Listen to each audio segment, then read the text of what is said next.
Jemaat GKJ Kutoarjo, Shalom. Majelis Jemaat mengucapkan terima kasih kepada jemaat yang berkenan mengikuti ibadah secara online pada saat ini.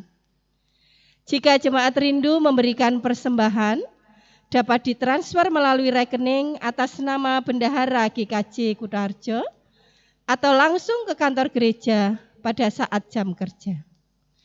Dapat juga melalui pengurus di kelompok dan pepantan masing-masing.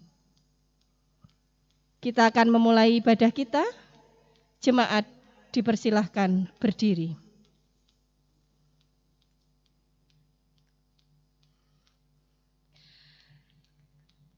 Hari ini kedatangan Tuhan Yesus di Yerusalem disambut dengan sukacita dan sorak-sorai. Betapa tidak? Penindasan yang begitu lama dirasakan, penderitaan yang begitu berat dialami, akan segera berakhir. Hosana, diberkatilah Dia yang datang dalam nama Tuhan. Kedatangannya tidak menunggang seekor kuda perang, melainkan seekor keledai muda. Bukan karpet merah alasnya berjalan, melainkan hanya hamparan kain dan pakaian. Bukan dengan umbul-umbul dan bendera perang ia disambut, melainkan dengan ranting daun palem. Hosana, diberkatilah Dia yang datang dalam nama Tuhan. Tanpa sadar kedatangannya bukanlah untuk menghancurkan, melainkan memulihkan. Kehadirannya bukan untuk membebaskan umat dari keterjajahan politik duniawi, melainkan membebaskan dari kuasa dosa dan maut. Kedatangannya bukanlah untuk mengalahkan, melainkan memberikan keselamatan secara utuh di bumi seperti di surga. Hosana, selamatkanlah kami sekarang ini. Kusongsong bagaimana ya Yesus datangmu. Kitung Jemaat 85 bait 1. Kita nyanyikan bersama-sama.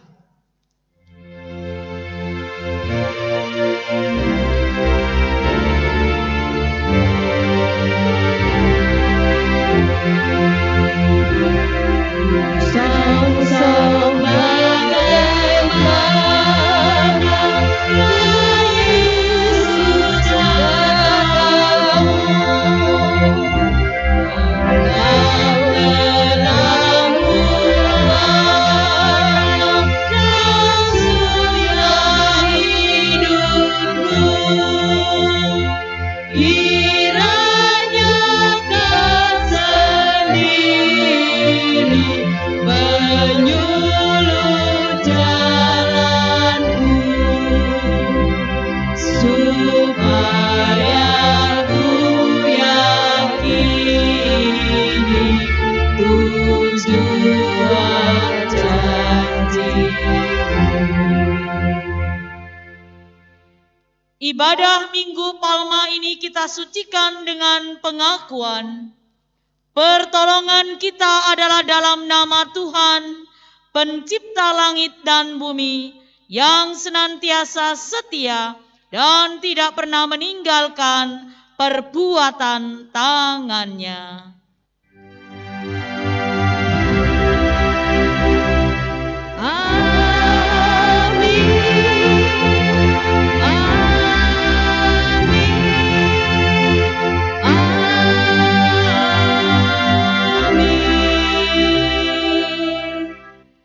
Kasih karunia dan damai sejahtera dari Allah Bapa kita dan dari Tuhan Yesus Kristus menyertai saudara sekalian. Dan menyertai saudara juga. Silakan duduk. Dalam situasi penuh beban dan penderitaan, semua orang berharap akan adanya pembebasan. Bukan hanya berharap, melainkan juga memaksakan terwujudnya harapan tersebut. Sayangnya, alih-alih menuntut dan memaksa diri sendiri untuk mewujudkannya, mereka menuntut dan memaksa orang lain untuk mewujudkannya. Disinilah keberanian Tuhan Yesus untuk menderita, bahkan menderita sampai mati, menjadi begitu bermakna bagi penyelamatan semesta secara seksama. Kusongsong bagaimana? Kidung Jemaat 85 bait 3.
Bacaan Alkitab diambil dari Matius 22 ayat 37 sampai 40. Jawab Yesus kepadanya, "Kasihilah Tuhan Allahmu dengan segenap hatimu dan dengan segenap jiwamu dan dengan segenap akal budimu. Itulah hukum yang terutama dan yang pertama. Dan hukum yang kedua yang sama dengan itu ialah kasihilah sesamamu manusia seperti dirimu sendiri.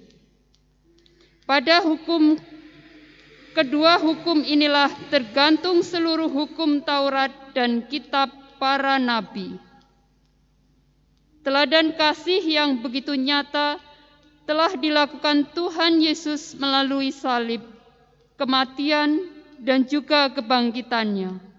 Bukan hanya keberaniannya menanggung derita, melainkan juga berkorban hidup seutuhnya bagi keselamatan dunia. Sudahkah kita rela menderita untuk mewujudkan kasih kepada Tuhan dan sesama?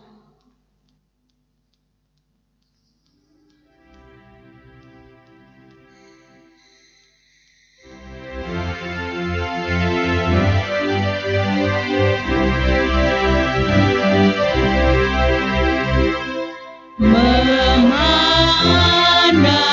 salib Rajaku yang mati untuk dunia, ku rasa hancur congkakku dan hilang harganya. Tak boleh aku bermegah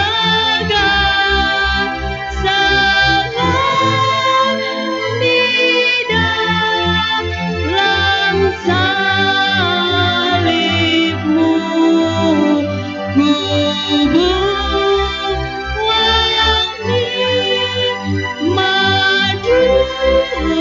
dunia demi darahmu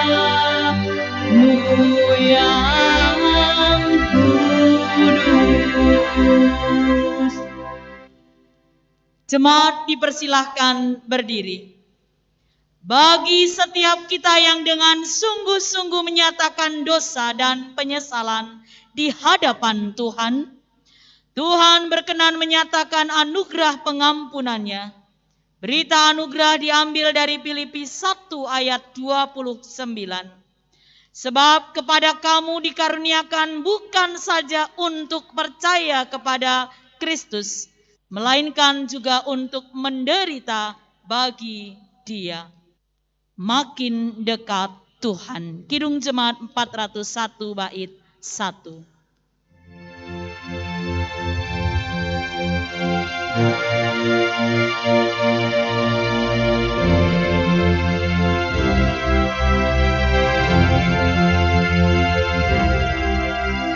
Makin dekat Tuhan kepadamu, walaupun saliblah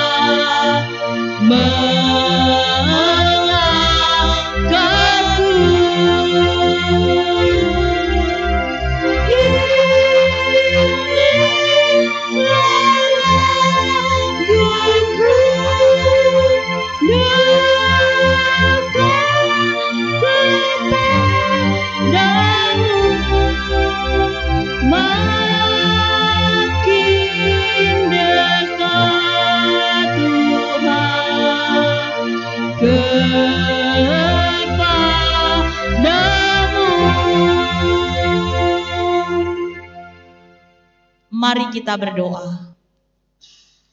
Tuhan yang maha baik, kami merindukan suara-Mu. Berkenanlah Engkau bersabda kepada kami, dan berilah kami kemampuan untuk dapat menerima dan mendengar apa yang menjadi kehendak-Mu untuk kami lakukan dalam hidup beriman kami. Dalam nama Tuhan Yesus, firman yang hidup itu, kami berdoa. Amin. Jemaat yang dikasihi oleh Tuhan Yesus Kristus, bacaan Injil diambil dari Markus 11 ayat 1 sampai ayat 11 yang berbunyi demikian. Yesus dielu-elukan di Yerusalem. Ketika Yesus dan murid-muridnya telah mendekat Yerusalem, dekat Betfage dan Betania yang terletak di Bukit Zaitun, Yesus menyuruh 2 orang muridnya dengan pesan, "Pergilah ke kampung yang di depanmu itu. Pada waktu kamu masuk di situ, kamu akan segera menemukan seekor keledai muda tertambat yang belum pernah ditunggangi orang. Lepaskan keledai itu dan bawalah kemari. Dan jika ada orang mengatakan kepadamu, 'Mengapa kamu melakukan itu?' Jawablah, 'Tuhan memerlukannya. Ia akan segera mengembalikannya ke sini.' Mereka pun pergi dan menemukan seekor keledai muda tertambat di depan pintu, di luar, di pinggir jalan, lalu melepaskannya. Dan beberapa orang yang ada di situ berkata kepada mereka, 'Apa maksudnya kamu melepaskan keledai itu?' Lalu mereka menjawab seperti yang sudah dikatakan Yesus. Maka orang-orang itu membiarkan mereka. Lalu mereka membawa keledai itu kepada Yesus dan mengalasinya dengan pakaian mereka. Kemudian Yesus naik ke atasnya. Banyak orang yang menghamparkan pakaiannya di jalan. Ada pula yang menyebarkan ranting-ranting hijau yang mereka ambil dari ladang. Orang-orang yang berjalan di depan dan mereka yang mengikuti dari belakang berseru, 'Hosana, diberkatilah Dia yang datang dalam nama Tuhan. Diberkatilah kerajaan yang datang, kerajaan Bapa kita Daud. Hosana di tempat yang maha tinggi.' Sesampainya di Yerusalem, ia masuk ke bait Allah. Di sana ia meninjau semuanya. Tetapi sebab hari sudah hampir malam, ia keluar ke Betania bersama dengan ke-12 muridnya. Demikianlah Injil Yesus Kristus. Yang berbahagia ialah mereka yang mendengarkan sabda Tuhan dan memeliharanya. Hosiana.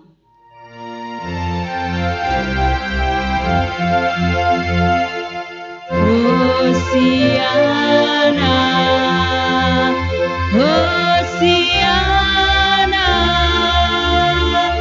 Hosiana.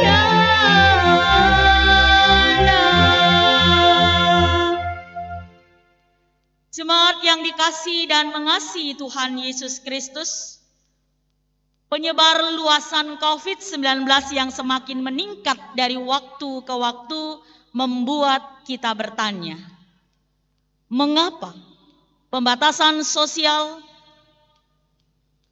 adaptasi kenormalan yang baru yang sudah diberlakukan di Indonesia tidak dapat memutus mata rantai penularan COVID-19?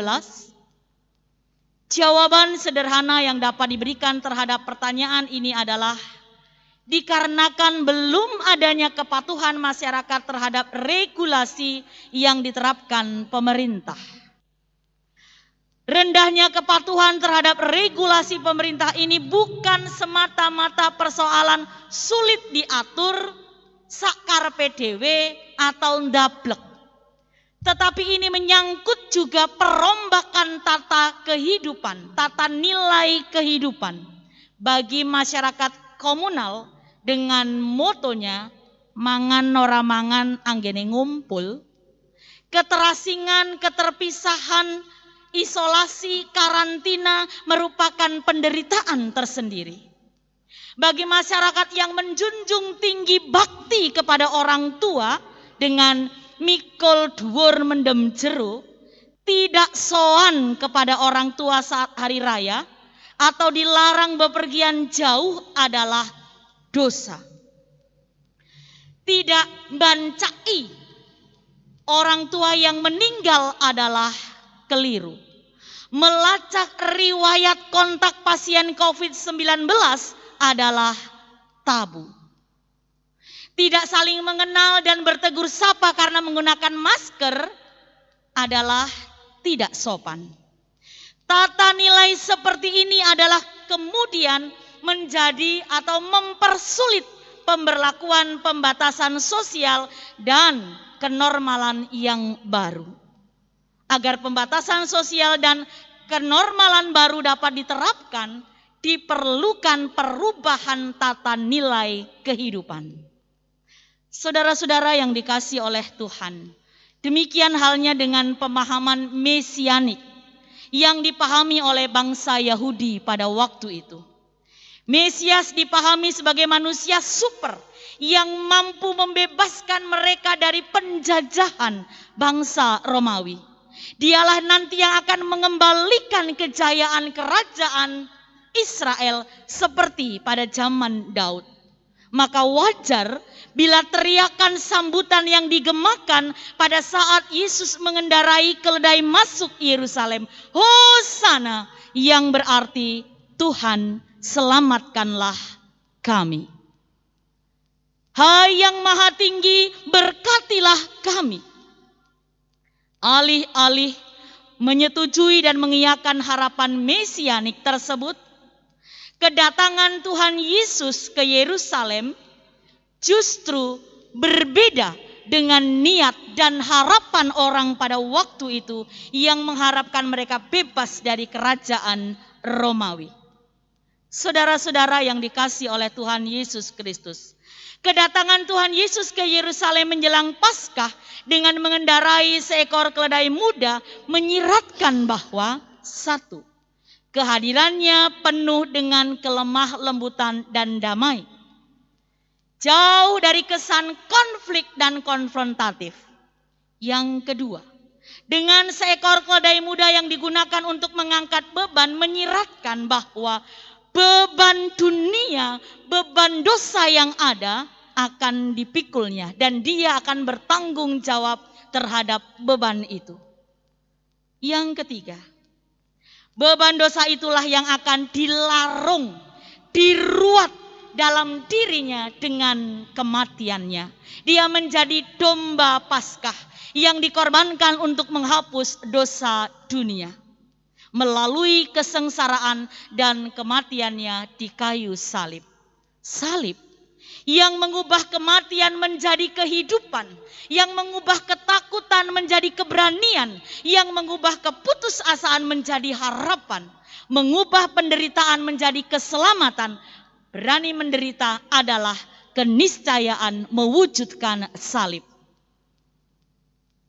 Tidak ada yang bisa menggantikan hal ini. Sebagai pengikut Kristus, saudara dan saya seharusnya sadar betul menjadi pengikut Yesus harus berani menderita. Saudara-saudara, sayangnya perubahan tata nilai yang baru berkaitan dengan Mesias tidak begitu saja mudah diterima. Penderitaan yang berkepanjangan, ketidakberdayaan dan keputusasaan yang sedemikian hebat menghalangi orang-orang pada saat itu untuk dapat menghayati panggilan mesianik dari Kristus sebagai anak domba Allah yang menghapus dosa dunia. Yang mereka perlukan hanyalah tindakan seketika dari seorang manusia hero, manusia super yang membebaskan dan yang mendirikan kerajaan baru bagi Israel. Sama halnya seperti vaksin COVID-19 yang kita harapkan dapat menjadi kunci jawaban dari penderitaan dunia ini untuk terbebas dari COVID-19.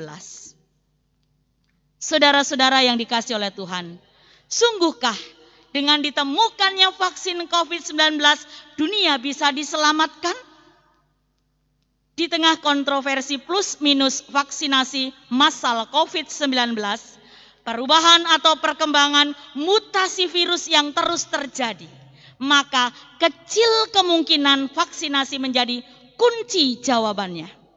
Satu-satu hal yang bisa diharapkan dan dilakukan adalah kita manusia memutus mata rantai perkembangan COVID-19 dan variannya, yakni dengan pembatasan jarak sosial dan kenormalan yang baru. Ya, kenormalan baru yang sejujurnya memaksa saudara dan saya hidup dengan paradigma dan perilaku yang baru. Dan ini adalah penderitaan atau salib.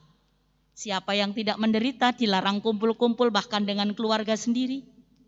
Siapa yang tidak susah, yang harusnya bahagia menikmati hari raya dan kemerdekaan bersama, tetapi ada undang-undang untuk tidak berkumpul. Siapa yang tidak menderita ketika kerinduan kita untuk beribadah dibatasi dengan protokol kesehatan. Tetapi inilah salib. Jemaat yang dikasihi oleh Tuhan, persoalannya adalah bagaimana kita bisa menjalankan kenormalan yang baru. Sebagaimana Kristus menjalankan kemesiasan yang baru dalam penderitaan dan salib. Caranya adalah satu, menjadi hamba yang benar. Tidak semua orang siap dan dapat hidup dengan kenormalan yang baru. Hanya mereka yang mau belajar dan berusaha dengan sungguh-sungguh dapat melakukannya. Disinilah keterampilan mendengar atau membaca sangat diperlukan. Terlebih di tengah derasnya informasi yang berkembang seputar COVID-19. Perlu memilah informasi yang baik, faktual dan akurat.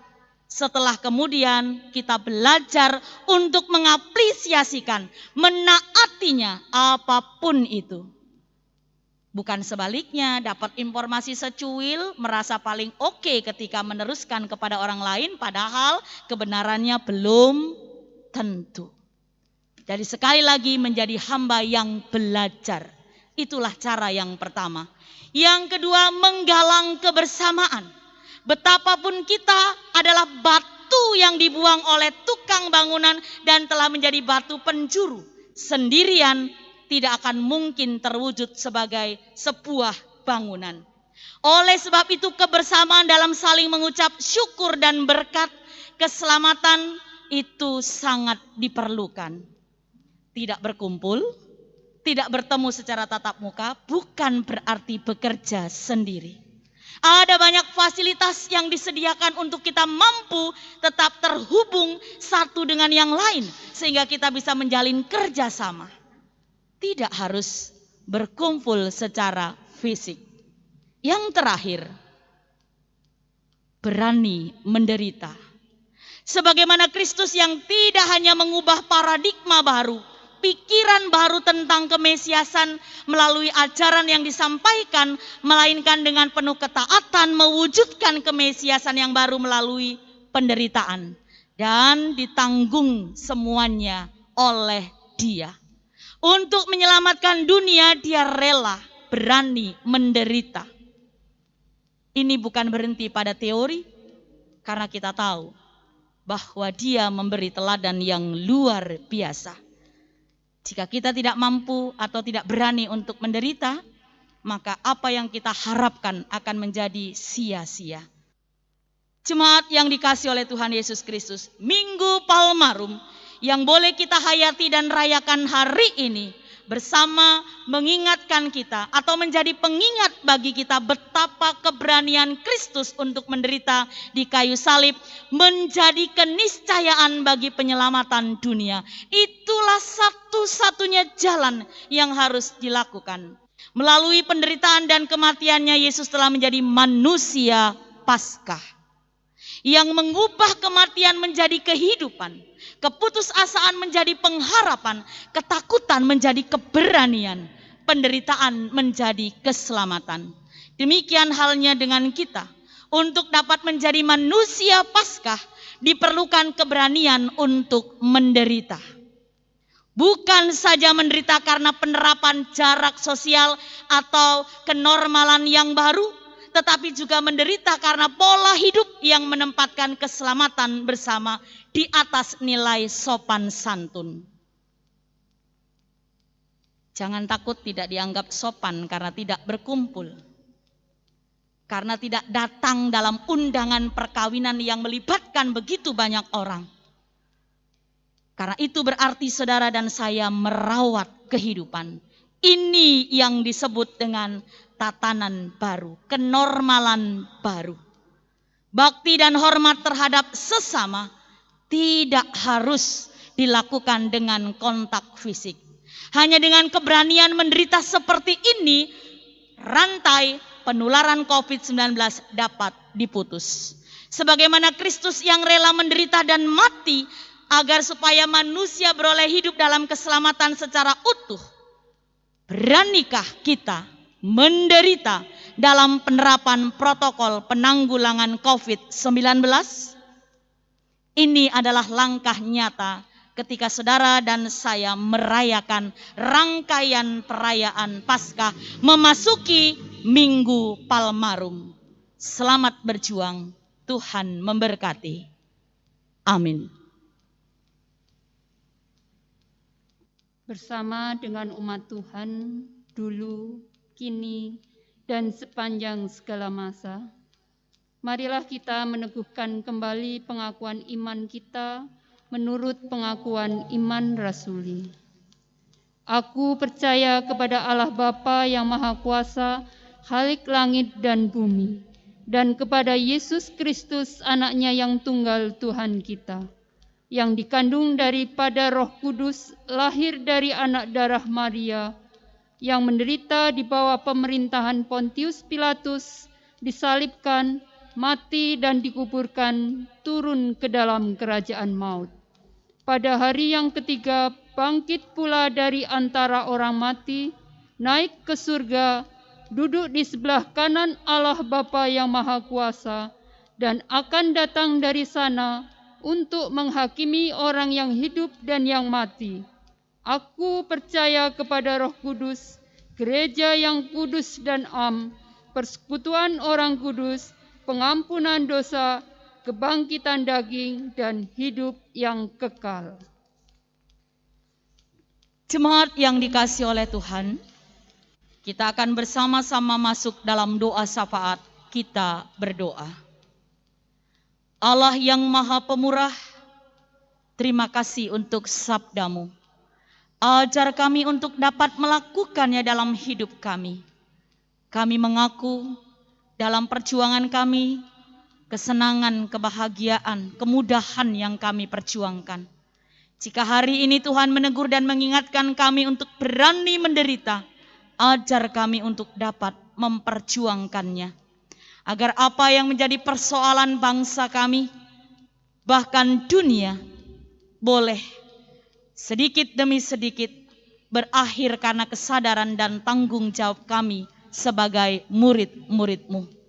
Memasuki Minggu Palmarum ini Tuhan, Kami mohon berkat agar kehidupan kami menjadi semakin baik.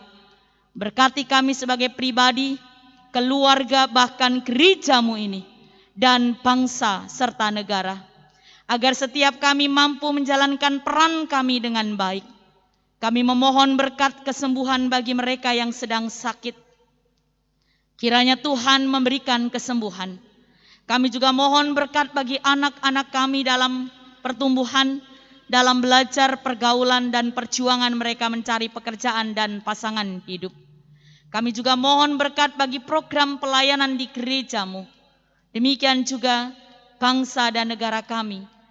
Agar pemimpin kami Tuhan berkati dari pusat sampai daerah. Kami memohon berkat bagi gereja-gereja dalam perjuangan. Kiranya nama Tuhan melalui kehidupan persekutuan kami dipermuliakan. Ya Bapa, dalam pengasihan-Mu kami mohon dengarkanlah syafaat kami yang kami pinta di dalam nama Kristus penyelamat kami yang hidup. Amin. Marilah kita menaikkan syukur kita dengan memberikan persembahan yang telah kita siapkan dari rumah masing-masing. Firman Tuhan yang menjadi dasar di dalam kita memberikan persembahan terambil dari 2 Korintus 8 ayat yang ke-12. Demikian, sebab jika kamu rela untuk memberi, maka pemberianmu akan diterima. Kalau pemberianmu itu berdasarkan apa yang ada padamu, bukan berdasarkan apa yang tidak ada padamu. Untuk mengiringi persembahan, kita akan menyanyikan dari NKB 84 bait yang pertama. Ku berikan bagimu tubuhku, darahku.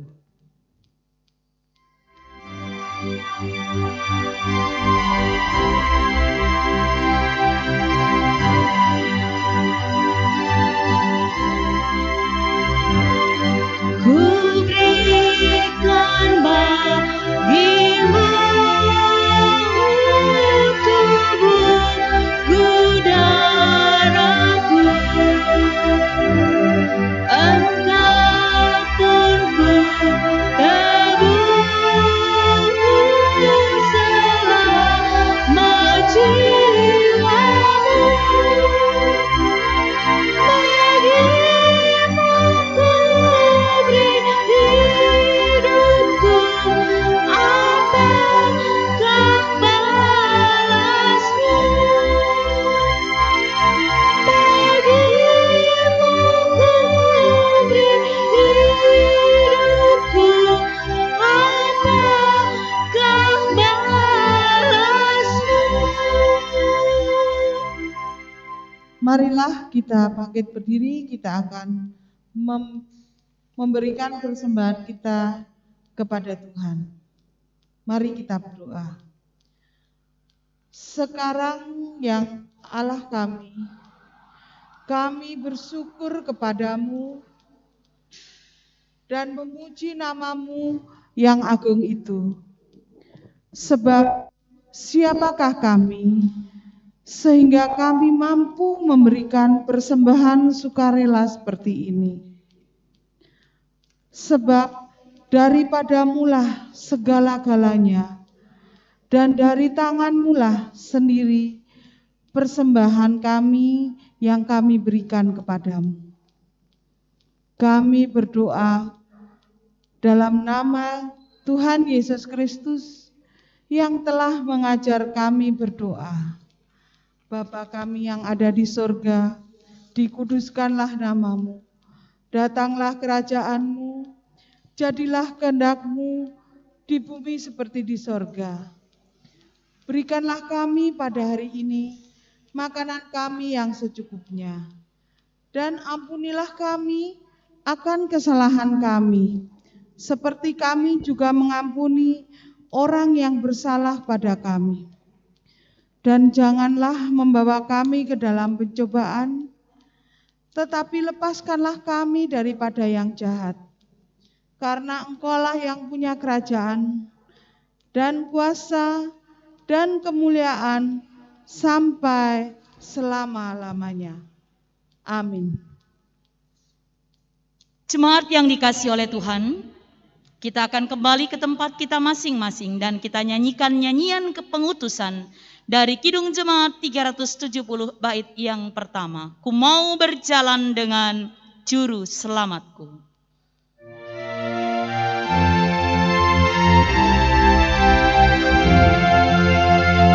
Ku mau berjalan dengan juru selamatku di lembah berbunga dan berair sejuk.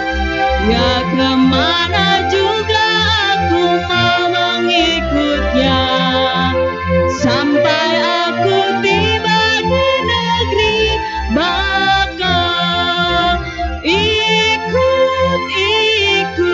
Ikut Tuhan Yesus, ku tetap mendengar dan mengikutnya.